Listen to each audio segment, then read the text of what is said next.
এক ব্যক্তির বোন মারা যাওয়ার পর তাকে দাফন করার সময় ওই ব্যক্তির টাকার একটি থলি কবরে পড়ে যায়।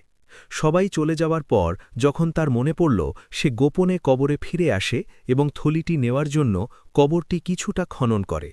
কিন্তু কবর খুলতেই সে যা দেখল তাতে তার রক্ত হিম হয়ে গেল।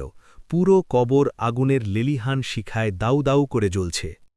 আতঙ্কে সে দ্রুত কবর বন্ধ করে কান্নাকাটি করতে করতে তার মায়ের কাছে ফিরে এলো এবং জানতে চাইল, মা, আমার বোন এমন কি গুনাহ করেছিল যার কারণে তার কবরে আগুন জ্বলছে? মা কেঁদে কেঁদে উত্তর দিলেন, বাবা, তোমার বোন নামাজ পড়ত ঠিকই, কিন্তু সে নামাজে অলসতা করত এবং সময় পার করে নামাজ পড়ত।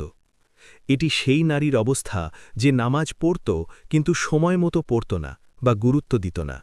তাহলে একবার ভাবুন তো, যে ব্যক্তি মোটেও নামাজ পড়ে না তার অবস্থা কবরে কতটা ভয়াবহ হতে পারে।